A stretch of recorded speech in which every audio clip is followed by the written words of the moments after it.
natin inaasahan. Ito, most requested na naman ng ating mga viewers. Q&A daw natin sila. Kasi nung nakaraan, di ba, Q&A kasama si interview yun, Heart to Heart Talk with Family ni Viancy and Pastor ER.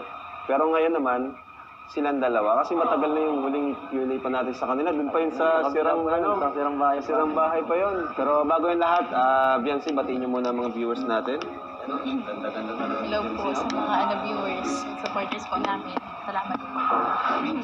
Yan po, hello po sa mga followers ng EDC, ng Kalingap. Thank you po sa patuloy na subaybay sa sa labitin ng EDC. Thank you. Yes. At syempre, thank you rin po at sinusuportahan nyo rin po ang mga adhikain or charity po ni Kalingap Edu. Yan, kasi charity po nila is charity na rin po natin. Thank you po. Di ba? Kasi tayo din naman yung humubog sa kanila at naging mentor nila sa pag-vlog. Kaya yung charity nila is charity po ng buong team Kalingap, lalo na ni Kuya. So, ayan, ang unang tanong natin, syempre, kaya ako nang paligoy-ligoy pa kagaya nung sa Jomcar. Ako talaga pag nagtanong is direct to the point na tayo. Ginawa din natin sa Jomcar. At dahil sa mga natin, biglang napakabit yung dalawa. So, Viancy, ready ka na? Kinakabahan si Viancy, oh. Okay lang naman, and respetuhin namin kung may mga tanong kayong ayaw sagutin. At okay lang yun. Pero kaya-kaya naman sagutin ko lahat, eh. So, first question natin, Eds and Viancy, kayo na ba talaga? Ano ba talaga yung... Ano na ba talaga kayo? Huwag po muna namin sagutin. Kami na.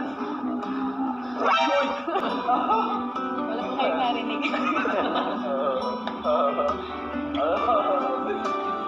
Pag naman nasagutin. Ano sinagot ng Eds, eh? Ano wala po? Wala po muna yun. Sige. Okay. Next question tayo. Ayan, medyo maganda tong tanong na to kasi para to sa inyo, sa isa't isa. Bago nyo sagutin, isipin nyo yung mga nakaraan. Diba? So, sa iyo muna, Viancy, paano na bago ni Edu ang buhay at pananaw mo sa buhay? Or ano ang impact niya sa buhay mo? Ayun po kuya, maliban po sa inyo, sobrang laki po ng impact po ni Edu sa buhay ko. Maliban po sa madami pong sumuporta po sa akin, sa amin pong dalawa. Siya po yung unang nagmahal pa sa akin ng ganito. Wow!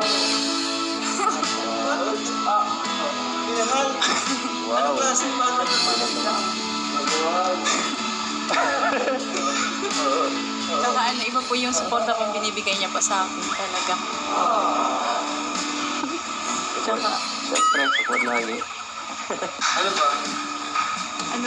kasi pag kasama ko, dahil po mature po na yung partner ko po, mas feeling ko po nagiging mature din po ako dahil po sa kanya, ganun. Tapos, syempre po yung, mas nabuboost po kuya yung confident ko po dahil po din sa kanya. Sa akin. Wow! Grabe naman yung hip-hop na yan. Sa'yo na lang. Nabuboost ito. Grabe naman.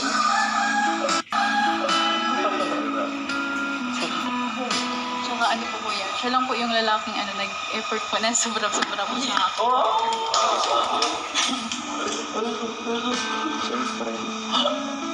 Ano yung mga effort na pwede mo sabihin sa akin? Gusto ko. Ha?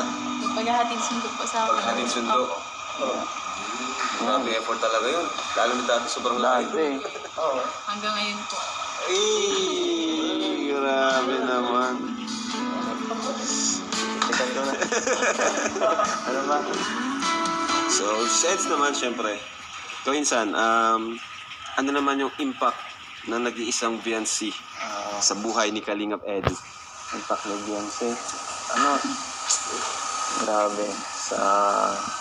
Sa akin, madami ng dumaan na mga babae mga nakilala. At yun, may mga experience tayo doon na good bad. Yan,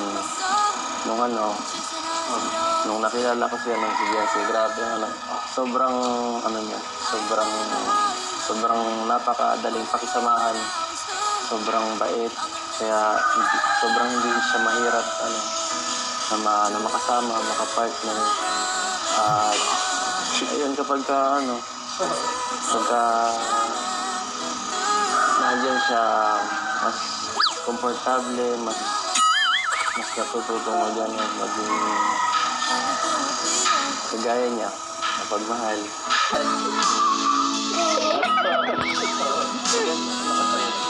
Mabuting tao talaga. Wala akong masabi sa kanya.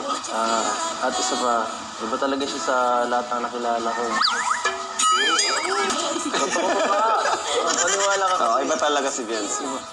Kahit naman ako ramdam ko eh. Yun nga, dahil din sa kanya, mas natuto akong mag-effort. Grabe. Kasi ganun pala, dapat. Dito ma-effort, pero dahil kay Biancy, grabe. Ang bihira. So, ito naman, medyo palagi na lang itong napag-uusapan sa mga, di ba? Yan. So, kumbaga sa mga community natin ng Kalingap, especially sa mga reactors. No? Itong tanong ko is, si Edo mo na magsasagot. Ano, insan, ang masasabi mo sa mga issue na binabato sa'yo ngayon? Masabi ko lang, normal naman para sa akin.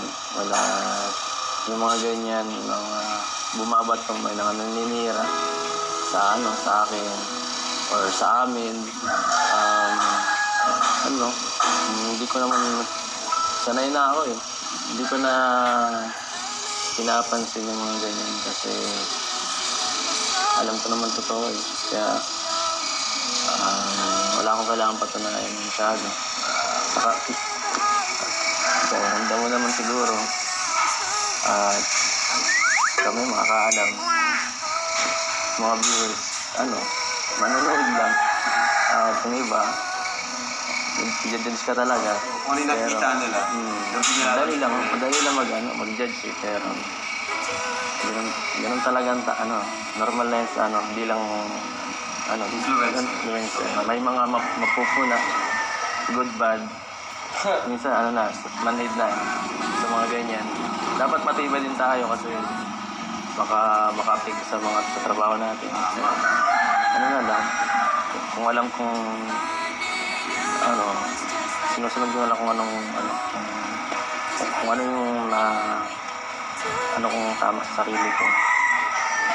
At sila, bahala naman na sila eh. Sila mag-isip or wala sa akin yung Biancy.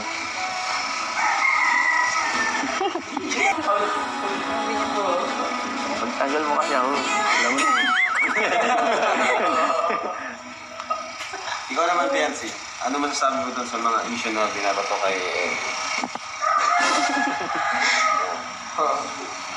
Paano sasabihin? Dahil po nga, nakakasama ko naman po siya palagi. Mas pinapaniwalaan ko na lang po siya kaysa doon sa mga reactor. Na ganun po talaga sa social media. Madami yung Basta ako, kuya, andun lang yung support ko sa kanya kasi grabe din po siya mag-support sa akin eh. Kaya hindi ko po paniniwalaan yung mga issue ko.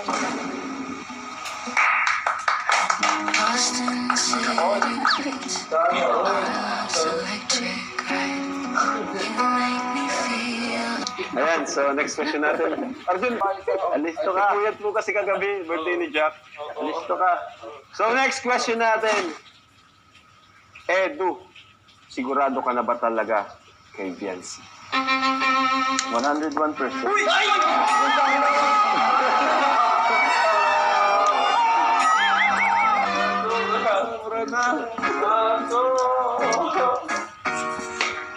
Bakit pinsan, 101%?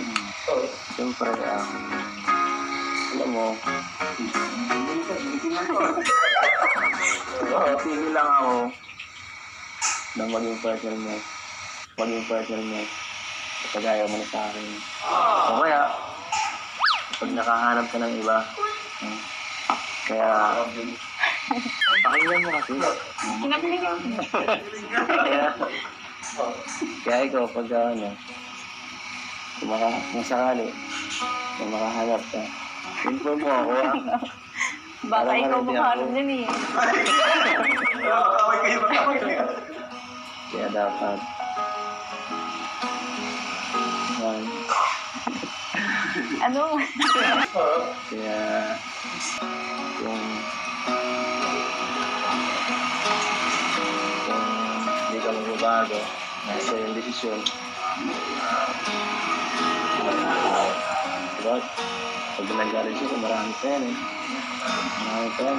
Kung nakaraan niya sa muli, sinira ka, umalis lang ako. Hindi na. Wala yun. Sa mga maaligid dyan ha. Agad. Wala naman yun sa akin eh. Mga yung maaligid dyan eh. Umaligid. Ala. Ay, pansinin kasi ito eh. Bakit sa mall may umaligid sa'yo? Nagbili lang ako nasa nagsishopping. Ay, nag-ano kami, nagparang magbibili para sa feeling. Ay, sumapit na lalaki. Sundalo po eh. Hinihingi po yun kasi yung kala ko po kasi kuya fans. Kala ko po mapapicture po. Tapos sabi ko, sige po, mapapicture po tayo. Tapos sabi po niya, ano po yung, naka-ano na po yung number ng, yung ano ba po kuya, pipindot eh. Sabi ko, ay, hindi pa ako nabigay ng number. Akala ko si Beyonce. Tapos po yun, nagdating na po siya. Sundalo pa nga. Bulong ito. Kalmado lang ako. Bulong na lang nga dyan sa Eds. Buti na lang, nagpapamatri na sa Eds. Buti kalmado lang ako. Matatakot ka sa hindi gaya ng dati na mayato tayo. Kala ko naman po kasi ano kuya. Kala, paano, ganun na talaga. Yung para may iba ng motibo. Alhamdulillah. Yan, nasagot na na Eds. Siyempre, ikaw naman, Vince. Sa ngayon, bata ka pa, mag-18 ka pa lang. Pero gusto ko lang tanongin sa'yo kung gaano ka kasigurado kung sakali man, yan nga. Kung kailan ba talaga, gaano ka sure na kay Eds? Ay, ano, ako po kuya, sigurado na po ako sa kanya.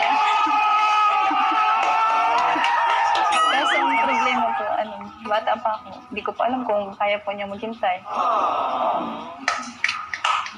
Makakapaghintay po siya. Kaya naman. Bata pa naman si Ed. Bata pa naman tingnan si Ed. Bata pa naman po talaga. Bata pa naman yan. Diba nga? Diba? Sa lalaki, okay lang. Bata pa ako. Sa babae yung ano. Bata. Sa ano, kumbaga, sa babae yung ano, ang dapat bata pa. Kasi sa ano yun, diba? Sa katawan, diba? May ano na, may hangganan niya. Oo. Kailan sila pwede mga anak. Dapat bago mag-30. Hindi, bago mag-30 dapat, ano, kailan 30. May asawa na. 50 months. Yung mga ano, yan, mga ilang taon ka, yung ideal age mo, pakasal or mag... Yung ano mo lang sa sarili na yun. Mag-asawa. Sa akin po si, ano, Kuya Rob, ayoko po kasi magsalita po ng tapos. Pero ano, siguro po mga 25 yan. 25. Lalpa. Oo. Tawadan mo. Tawad. Kalahati. Magtagpo tayo sa kalahati. Kalimutan ang ama ng Kalingap, Kuya Bal Santos Matubang, ang ina ng Kalingap, Ate Edna Vlog. Ganon din ang ating puging director, Kalingap Rap, at saka ang kanyang misis, Ma'am Jackie. Natin na lahat ng keyboys, paki-subscribe na lahat. At saka lahat ng reactor ng Kalingap, paki-subscribe na rin. At saka lahat ng QOGR ng ng mga kasamahan ko sa Hong Kong. Hanggang sa muli, bye-bye.